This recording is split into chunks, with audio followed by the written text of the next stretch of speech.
and then ultimately our relationship with the Supreme Soul. Because once you understand there's a Supreme Soul and the individual soul within the body, what are you supposed to do with that information? And the next stage of the yoga ladder is to engage in loving service. Very simple. Prabhupada once said, Krishna consciousness is very simple. 3 things. God is very great.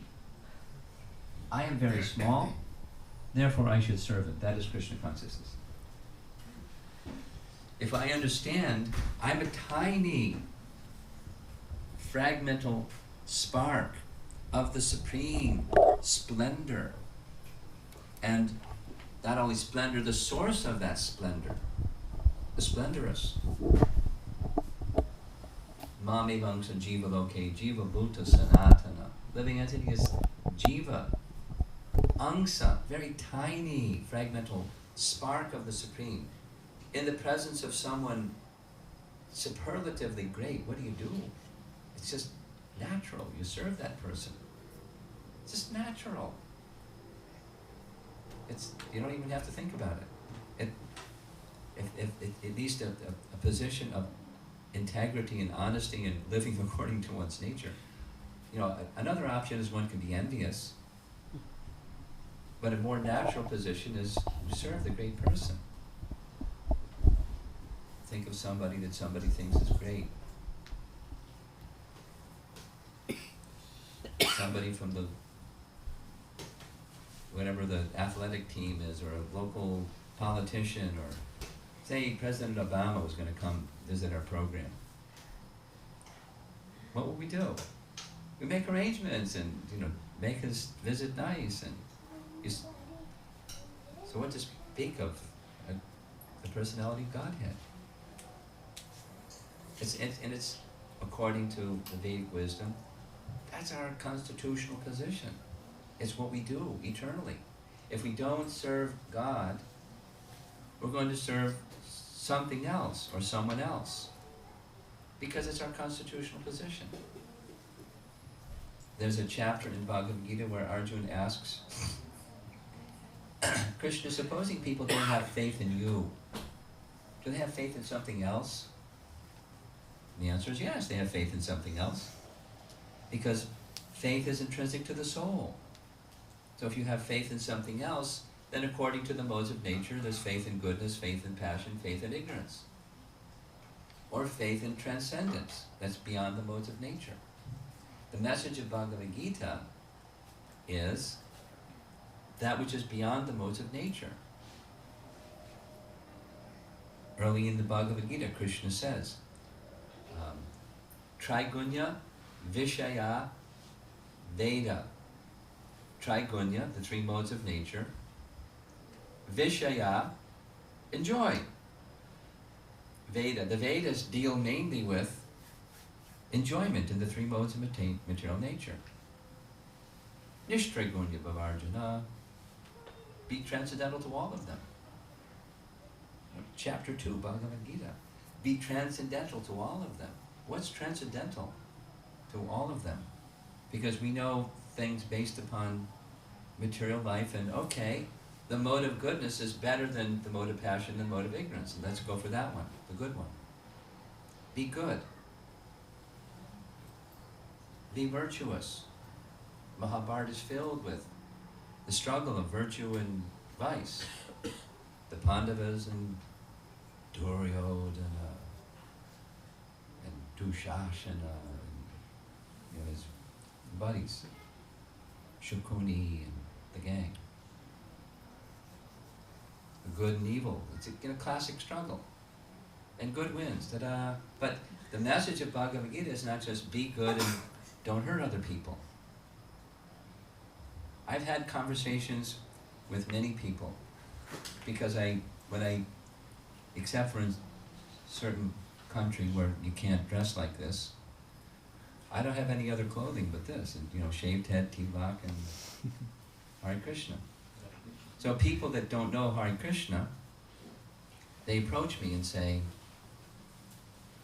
this just happened on the way here. coming from Washington, D.C. No, it was Baltimore to Orlando.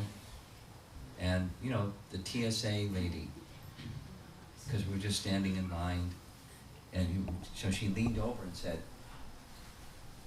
"Are you with a religion?" And I didn't say, "No, it's Halloween." I said, "Yes." He said, "What religion?" And usually the next question is, "Are you a Buddhist monk?" That's what they ask these days. So she just said, you know, no, "Are you a monk?" And I said, "Yeah, but not," I said, "but a Krishna monk." Just something she could relate to. She said, "Oh."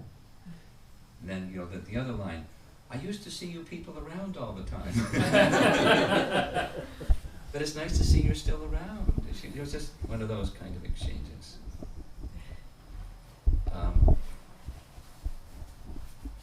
So,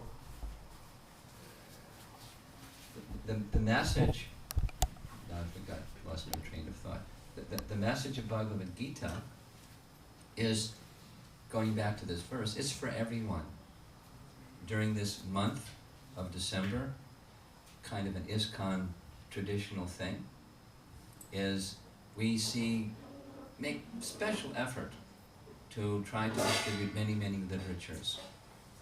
One of Shravananda's service in New Jersey before he came here was helping to oversee that. Have you heard the reports? Yes. This month? Yeah. Wow. Yeah? So, who should receive Bhagavad Gita? Everybody. Because the distinction between the individual soul and this body is something that isn't very clear in most people's minds. But even if if it's clear, okay, spirit soul is who I really am, and this body is the covering of the soul. How many people live their life that way? Even consider amongst ourselves. How much of our time is spent nourishing the soul within, side by side with taking care of the necessities of the body? So what Prabhupada is, so the Bhagavad Gita is for everybody, because that message is important for everybody to progressively hear. But then what Prabhupada writes is, even then, out of many, many human beings who awaken, yes, I'm spirit soul. The purpose of life is to free the soul from the coverings of ignorance and forgetfulness of my real identity. Let me become situated. Let me lead a responsible life. Not irresponsible life, a responsible life in this world. Take care of my duties in this world. But let me also attend to the needs of the soul. I'm awake to that message. Then Prabhupada writes, of those who awaken, there may be one who actually enters the spirit of understanding his position. And for him the Bhagavad Gita is spoken. So I can share this with you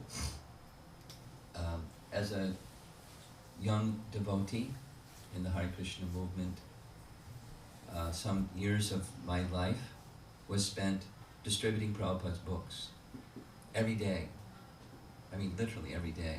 Not 5 days of the week or 6 days of the week, but 7 days of the week. It was a wonderful yajna, Sankirtan yajna, sacrifice.